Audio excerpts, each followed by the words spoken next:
Avant toute chose, sachez que cette vidéo est la suite du « Et si Harry Potter avait sauvé Cédric ?», une vidéo qui menait justement à la mort de Dumbledore par Malfoy. Donc si vous voulez suivre cette vidéo dans les meilleures conditions possibles et savoir comment Malfoy en est arrivé là, c'est par ici que ça se passe.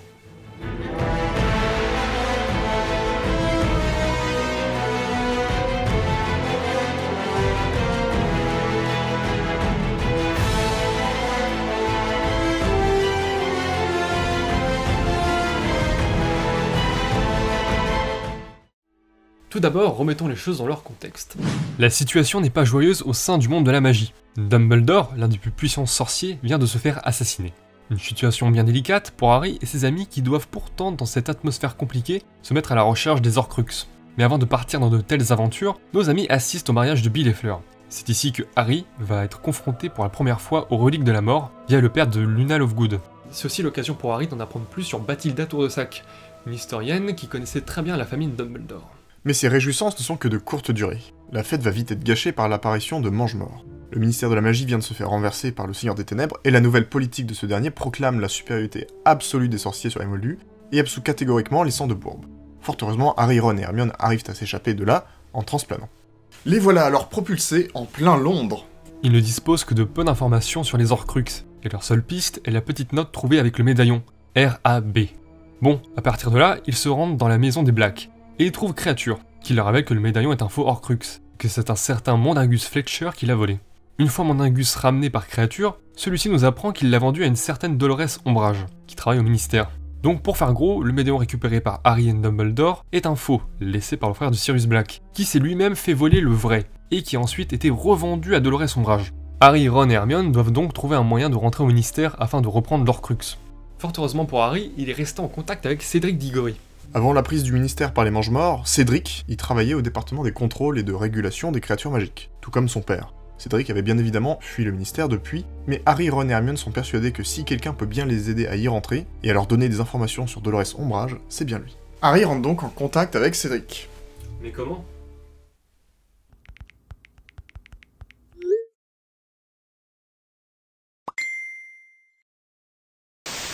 Cédric visualise bien qui est Dolores Ombrage. Il sait exactement où se trouve son bureau. Cédric propose donc aussitôt son aide. Il veut aider Harry, Ron et Hermione à trouver les Horcruxes. À part pour se mettre inutilement en danger, il y a peu d'intérêt ici à faire rentrer Harry, Ron et Hermione sous couverture dans le département du ministère. Cédric peut très bien s'acquitter de cette tâche seul. Il a l'avantage de connaître le ministère et ses dédales par cœur. Cédric fait donc mine de se rendre à son travail, qu'il a pourtant déserté depuis des semaines. La tête basse, il progresse d'un pas lent en direction du bureau de Dolores Ombrage. Il s'y introduit furtivement, fouille les tiroirs, le dressing, mais pas de médaillon. Encore en train de fouiller, il entend la porte du bureau grincer. D'instinct, il se cache dans le dressing, dans lequel il était en train de fouiller. À travers un immense amas d'habits roses du meilleur goût, il distingue la silhouette d'Ombrage, qui se dirige vers son bureau, un médaillon au cou. Engoncé dans le dressing, Cédric ne sait pas trop comment se sortir de cette situation délicate, mais au final, la situation viendra se régler d'elle-même, car après de longues minutes, Ombrage semble s'assoupir sur sa chaise de bureau. Comme quoi, entre les fonctionnaires et les sorciers, c'est pas si... Après quelques instants d'hésitation, Cédric décide de se lancer. Car un cas, il progresse silencieusement vers Dolores.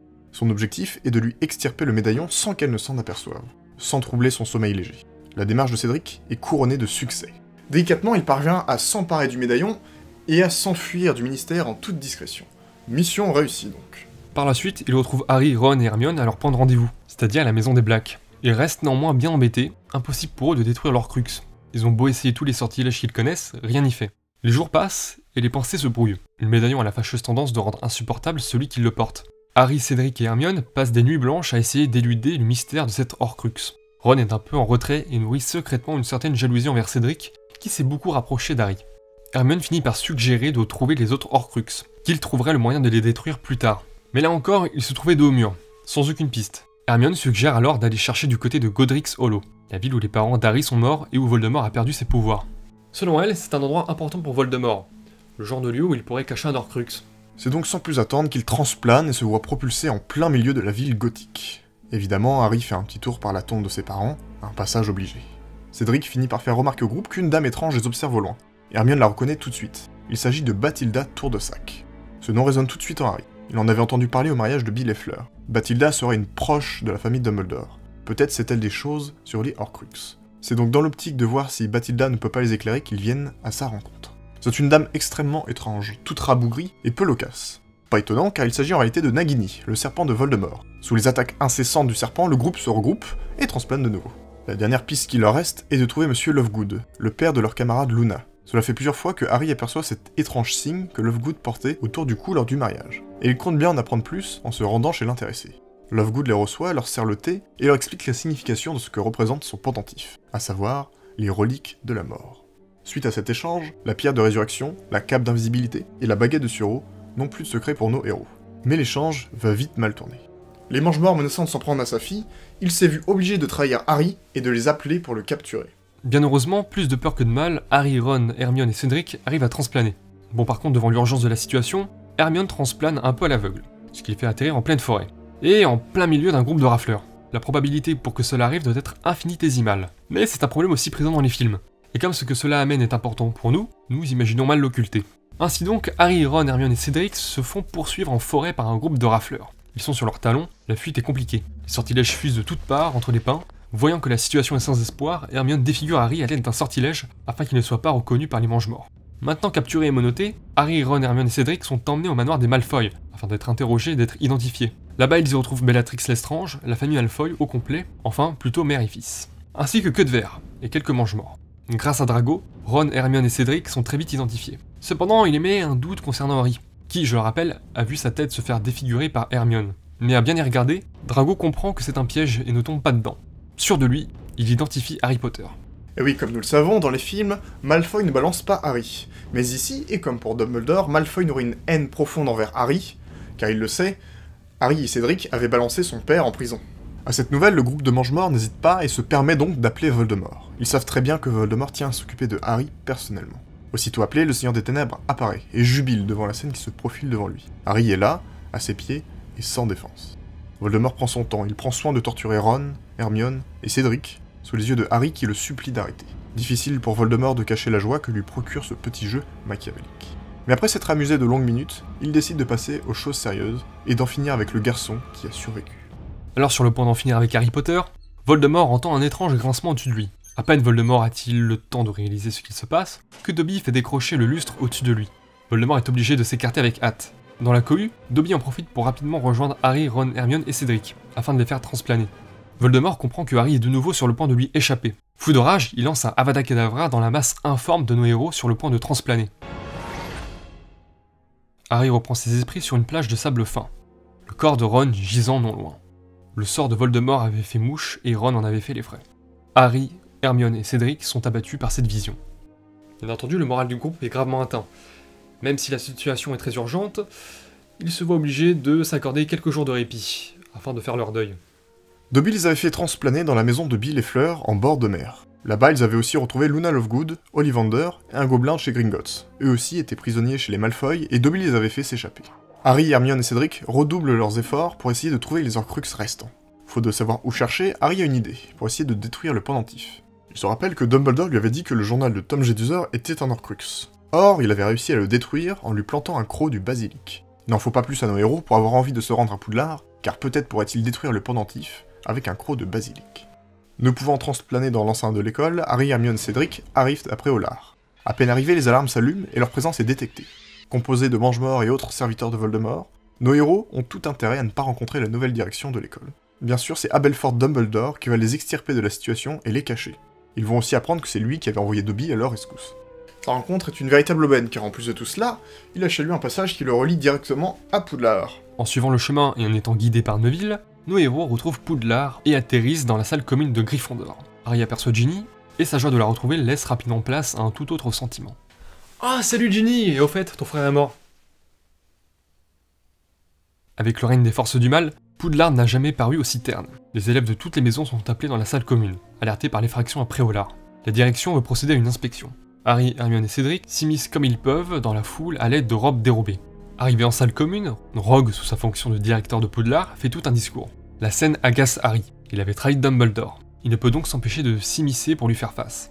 Très vite, il est rejoint par le professeur McGonagall, et par des membres de l'Ordre du Phénix, emmenés par son parrain Sirius Black. Poudlard renaît et les élèves exultent. Une joie de courte durée car la voix perçante de Voldemort se fait résonner entre les murs. Il menace de s'en prendre à Poudlard si Harry Potter ne lui est pas livré dans les plus brefs délais. À part quelques serpentards que McGonagall va bien foutre au cachot,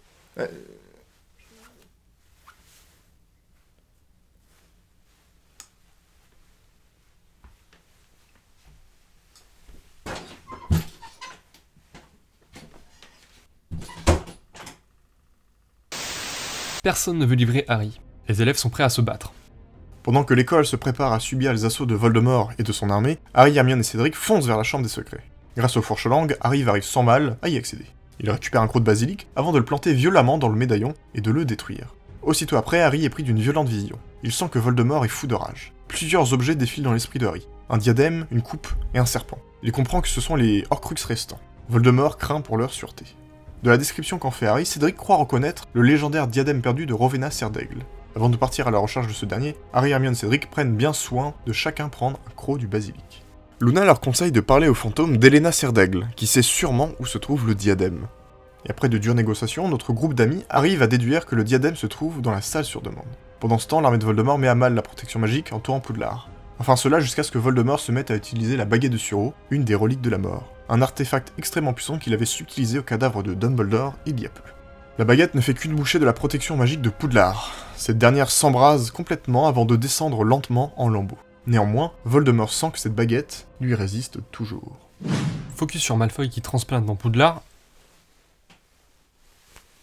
Malfoy qui transplante dans Poudlard. C'est interdit, non? Il a pas le droit. Donc, qui transplante dans Poudlard pour choper ses deux potes et mettre la misère à Harry et ses amis dans la salle sur demande. On va passer brièvement là-dessus, il se passe la même chose que dans le film. Et Harry détruit l'Horcrux avec le crochet du basilic. Cela a pour conséquence de lui faire voir des flashs de Nagini, et de Bellatrix Lestrange qui tient une coupe dans son coffre à Gringotts. Il comprend donc que le serpent de Voldemort et que la coupe sont des Horcruxes. Harry fait part de ses visions à Hermione et Cédric. Bien loin de la banque, Harry se concentre pour localiser les serpents, il arrive à voir des images du port de Poudlard. C'est donc tout naturellement qu'il s'y rend sans plus tarder. À travers la vitre, il distingue la silhouette blafarde de Drago Malfoy en compagnie de Voldemort. Voldemort est très élogieux envers Malfoy. Il lui dit qu'il a été un de ses plus fidèles et précieux serviteurs. À cela, il marque une pause. Malfoy est déconcerté. Voldemort fixe une dernière fois Drago avant de lui trancher la gorge d'un coup sec de baguette. Chirurgical, Drago tombe sur le coup et se vide de son sang. Voldemort déplore sincèrement cet acte, mais il ne pouvait pas faire autrement. Cela représentait le seul moyen pour lui de s'octroyer le pouvoir absolu de la baguette de Suro. Pour rappel, la baguette de Suro n'obéit pleinement qu'à son maître légitime. Pour la mériter, il faut soit tuer, soit désarmer son ancien maître. Ici, Harry n'est pas son maître légitime, car les événements où Harry désarme Malfoy dans son manoir n'ont pas eu lieu. Ce qui fait que Voldemort a bien tué le porteur de la baguette de Suro. Ce qui fait qu'ici, Voldemort devient le maître absolu de la baguette. Un Voldemort d'une toute-puissance jamais atteinte dans les films. Voldemort s'échappe en transplanant, laissant à Harry, Hermione et Cédric la vision du corps de Malfoy inanimé. En plus de cela, Nagini a disparu en même temps que Voldemort. Occasion ratée donc. Harry, Cédric et Hermione rentrent à Poudlard pour se préparer à la seconde attaque de Voldemort. Ils essaient de fomenter un plan pour isoler et se défaire de Nagini. En rentrant dans Poudlard, ils constatent les dégâts et les victimes de la bataille. Alors, en pleine réflexion, ils sont interrompus par une silhouette, celle de Rogue. Surpris, ils dégainent tous leurs baguettes, avant que Rogue ne leur demande de l'écouter attentivement. C'est là que Rogue leur révèle qu'il agit sous couverture, et qu'il est toujours fidèle aux idées de Dumbledore. Évidemment, Harry, Hermione et Cédric n'en croient pas un mot. À cela, Rogue extrait de sa tête un souvenir. Il leur demande de le mettre dans la pancine. Ils prennent donc la vérité en pleine face. Rogue disait vrai. Alors dans les parages, Sirius voit Severus Rogue, et se jette immédiatement sur ce dernier. Harry finit par séparer les deux hommes, et implore Sirius de laisser Rogue. Sirius reste méfiant, mais décide de se fier au jugement de son filleul. Ils apprennent beaucoup de choses. Le plan qu'il avait fomenté avec Dumbledore, son amour pour Lily Potter, et le fait que Harry est un Horcrux, une partie de Voldemort. Hermione finit par remettre ce qu'ils ont vu en doute. Après tout, il est possible de modifier ses souvenirs. Harry est catégorique. Rogue est franc avec eux.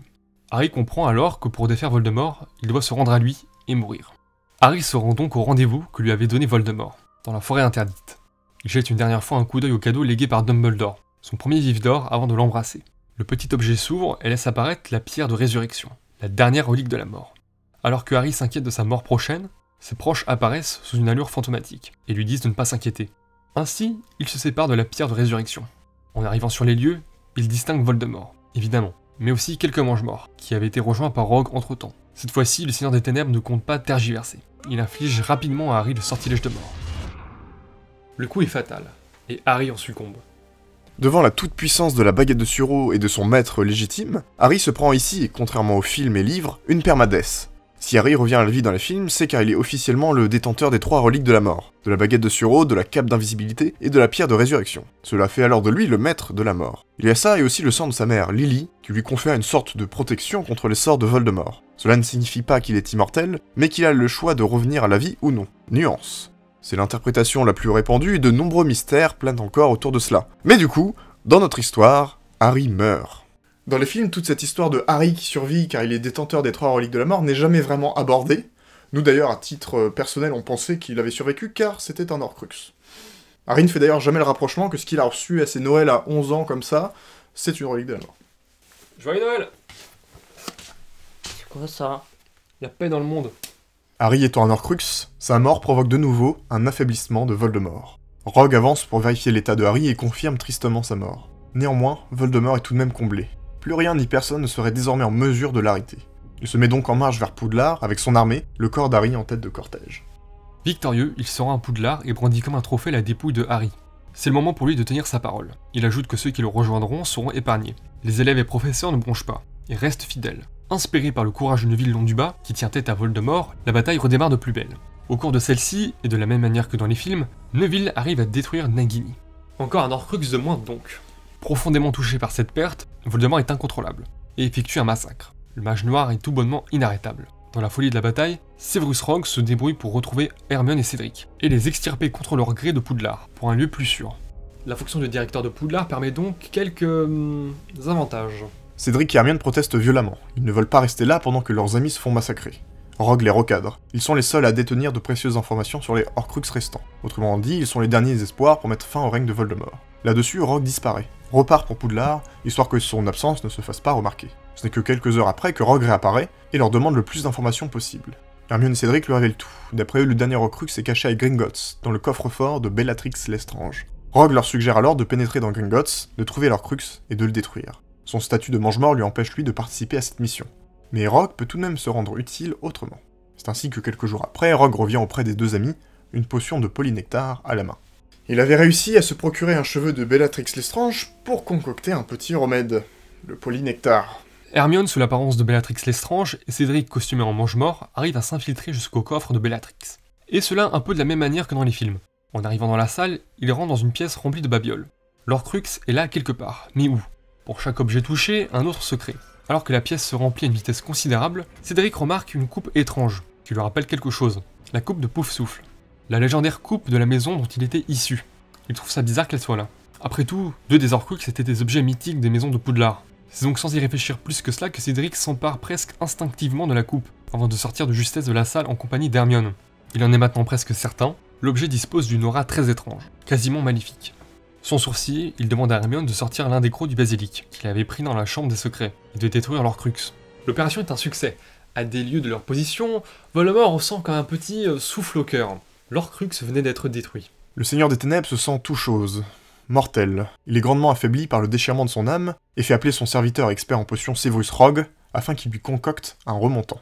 Devant la vision d'un Voldemort si affaibli, Rogue comprend que Cédric et Hermione avaient réussi. Il acquiesce alors la demande du Seigneur des Ténèbres, et lui ramène une potion dont Voldemort s'acquitte goulûment. Une potion qui bien évidemment n'améliore pas du tout l'état de Voldemort, qui d'un regard accusateur, regarde une dernière fois son serviteur Rogue, avant de disparaître en morceaux. Après des années, Rogue obtient enfin justice pour l'assassinat de Lily Potter. Et voilà, c'est la fin de ce gros récit, donc en 2 parties. On espère que ça vous aura plu. Donc c'était un récit particulièrement long, même pour une partie 2. Donc ça fait un récit de presque 30 minutes en tout.